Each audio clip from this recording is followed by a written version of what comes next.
What I want to look at real quick is how to recognize additive relationships versus multiplicative relationships. Now we're going to see these in several different forms. So what I want to do is I want to go over kind of the different forms we're going to see with each type. So first type we're going to look at is the additive. Additive.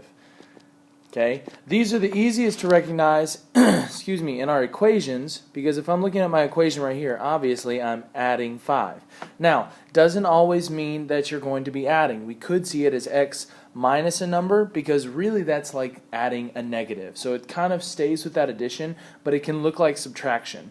The key thing to notice is in our equation, I'm going to have some kind of constant happening afterwards, but my x, or my variable, will always be 1. An additive relationship always has a coefficient or is being multiplied by 1. Okay, so that's going to be our key to look for in our equation.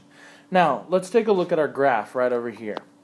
In our graph, in our graph, we want to look at the origin point. That's going to give us our answer. So here's the origin on a graph. It's right at the center where the two axes intersect.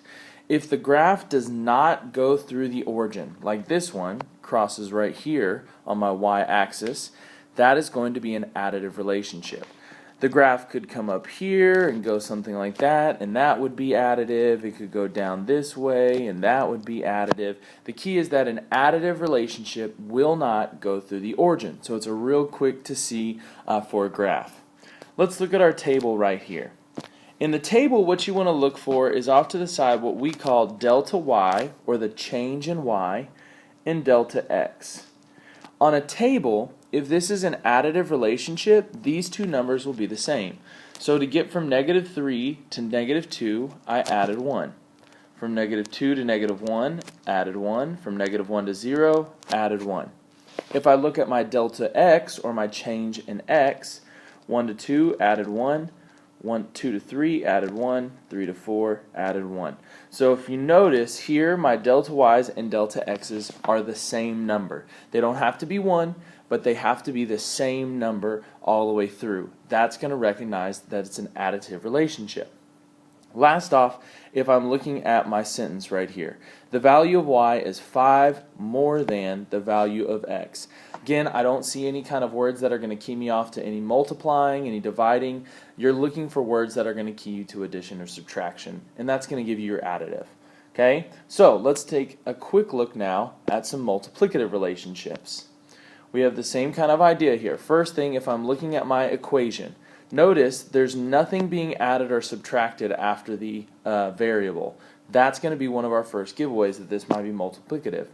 Look in front of the variable as well, I have a coefficient. I have something being multiplied. Now in this case it's 1/2.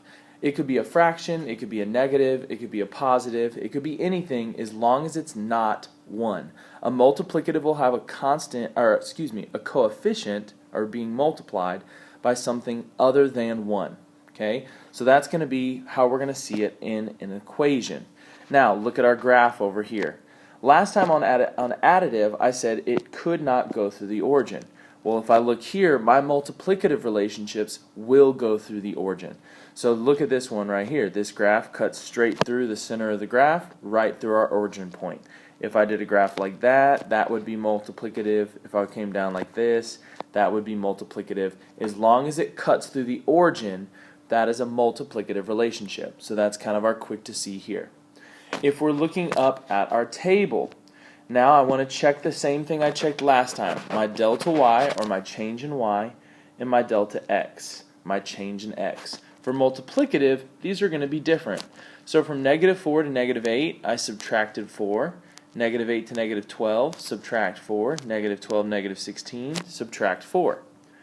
1 to 2, plus 1. 2 to 3, plus 1. 3 to 4, plus 1. If we notice here, my delta y and delta x are going to be different. That's how I know it's multiplicative. So additive, they're the same. Multiplicative, they're going to be different. Last off, if I'm looking at my scenario, the value of y is -4 times the value of x. I have some multiplication terminology. Okay, in our additive, we were looking for things that told us we were going to add or subtract, But with multiplicative, we're looking for things that are going to tell us that we're multiplying or possibly dividing. You may see things like half of a number or 1/4 of a number, something like that. Okay, but if you see an add or subtract word, that's going to key you off that it's not multiplicative. All right, hope this helps you kind of sort things out and look things over. If you're looking for these key things, you're going to have no trouble identifying our additive and multiplicative.